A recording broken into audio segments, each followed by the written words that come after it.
महाकुंभ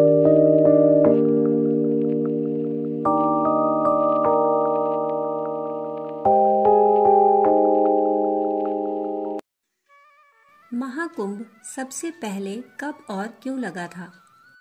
महाकुंभ के दौरान होने वाले शाही स्नान का क्या महत्व है? आइए जानते हैं महाकुंभ से जुड़े कुछ रहस्यों के बारे में। महाकुंभ संस्कृति और करोड़ों श्रद्धालुओं की आस्था का संगम है। महाकुंभ का आरंभ इस बार 13 जनवरी से होने जा रहा है। कहा जा रहा है कि इस साल लगने वाला महाकुंभ पूर्ण महाकुंभ होगा, जो 144 साल बाद लग रहा है। महाकुंभ का इतिहास वर्षों पुराना है। तो आइए जानते हैं महाकुंभ का आयोजन सबसे पहली बार कब और कहां हुआ था। साथ ही जानते हैं पुराणों में वर्णित महाकुंभ से जुड़े कुछ रहस्य। महाकुंभ करोड़ों श्रद्धालुओं की आस्था का प्रतीक है। महाकुंभ सिर्फ एक मेला नहीं, बल्कि यह आस्था, परंपरा और हिंदू संस्कृति का संगम है। श्रद्धालुओं के लिए यह एक पवित्र एहसास है, जिसका इंतजार सभी श्रद्धालुओं को बेसब्री से रहता है। इस साल 13 जनवरी से लगने जा रहा महाकुंभ का मेला कई मायनों में बेहद खास होने वाला है। इस बार 144 साल बाद पूर्ण महाकुंभ लग रहा है। सरल शब्दों में समझें तो 12 साल लगातार 12 वर्षों तक लगने के बाद पूर्ण महाकुंभ लगता है, जो 144 साल बाद आता है। महाकुंभ का आयोजन इस बार प्रयागराज में हो रहा है। लेकिन क्या आप जानते हैं महाकुंभ का इतिहास वर्षों पुराना है। महाकुंभ से जुड़े कई ऐसे रहस्य हमारे ग्रंथों में छिपे हुए हैं, जिन्हें हमें जरूर जानना चाहिए। कुछ ग्रंथों में उल्लेख है कि सतयुग से ही इस मेले का आयोजन किया जा रहा है। कुछ ग्रंथों में बताया गया है कि कुंभ मेला का आयोजन 850 साल से भी ज्यादा पुराना है। आदि शंकराचार्य द्वारा महाकुंभ की शुरुआत की गई थी। कुछ कथाओं में बताया गया है कि कुंभ का आयोजन समुद्र मंथन के बाद से ही किया जा रहा है, जबकि कुछ विद्वानों का कहना है कि गुप्त काल के दौरान से ही इसकी शुरुआत हुई थी। इसी के बाद शंकराचार्य और उनके शिष्यों द्वारा सन्यासी अखाड़ों के लिए संगम तट पर शाही स्नान की व्यवस्था की गई थी। हालांकि कुछ ऐतिहासिक साक्ष्य यह भी मिलते हैं, जिनसे सिद्ध होता है कि कुंभ का आयोजन राजा हर्षवर्धन के राज्यकाल से आरंभ हुआ था। प्रसिद्ध चीनी यात्री ह्वेन सांग ने अपनी भारत यात्रा के बाद कुंभ मेले के आयोजन का उल्लेख किया था। इसी के साथ उन्होंने राजा हर्षवर्धन का भी जिक्र किया। उनके दयालु स्वभाव के बारे में भी उन्होंने जिक्र किया। ह्वेन सांग ने कहा था कि राजा हर्षवर्धन लगभग हर 5 साल में नदियों के संगम पर एक बड़ा आयोजन करते थे, जिसमें वह अपना पूरा कोष गरीबों और धार्मिक लोगों को दान में दिया करते। मान्यताओं के अनुसार महाकुंभ का संबंध समुद्र मंथन से है।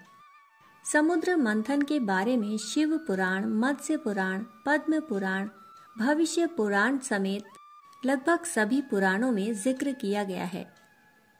मान्यताओं के अनुसार समुद्र मंथन के दौरान जब अमृत कलश बाहर आया, तब देवताओं और राक्षसों के बीच तनातनी और संघर्ष को कम करने के लिए भगवान विष्णु ने मोहिनी अवतार लिया था।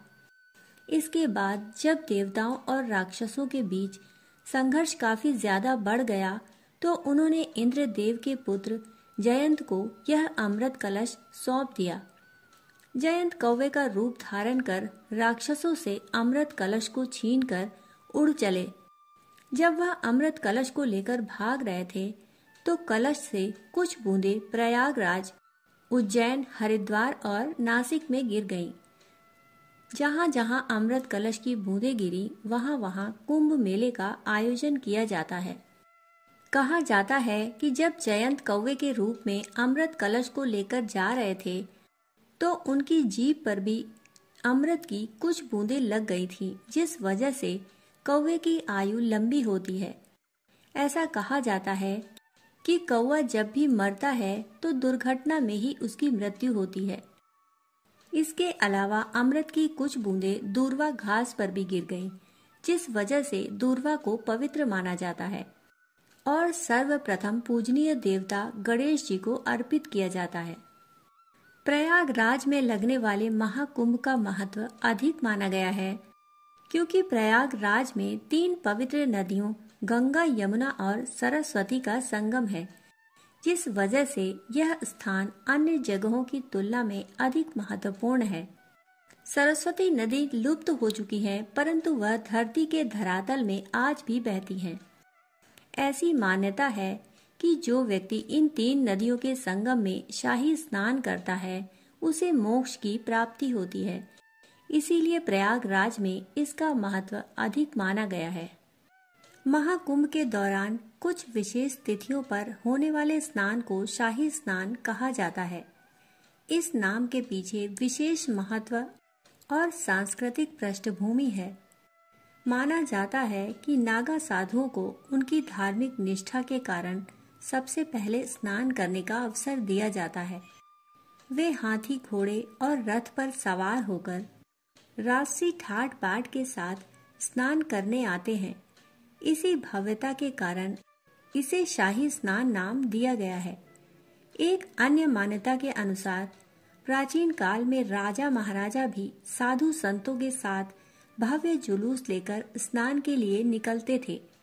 इसी परंपरा ने शाही स्नान की शुरुआत की। इसके अलावा यह भी मान्यता है कि महाकुंभ का आयोजन सूर्य और गुरु जैसे ग्रहों की विशिष्ट स्थिति को ध्यान में रखकर किया जाता है, इसलिए इसे राजसी स्नान भी कहा जाता है। यह स्नान आध्यात्मिक शुद्धि और मोक्ष प्राप्ति का मार्ग है।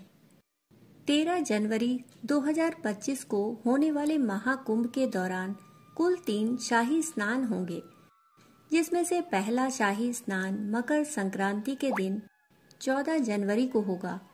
दूसरा शाही स्नान 29 जनवरी को मौनी अमावस्या पर और तीसरा 3 फरवरी को बसंत पंचमी के दिन किया जाएगा। इसके अलावा माघी पूर्णिमा, पौष पूर्णिमा और महाशिवरात्रि के दिन भी कुंभ स्नान किया जाएगा, परंतु इन्हें शाही स्नान नहीं माना जाता।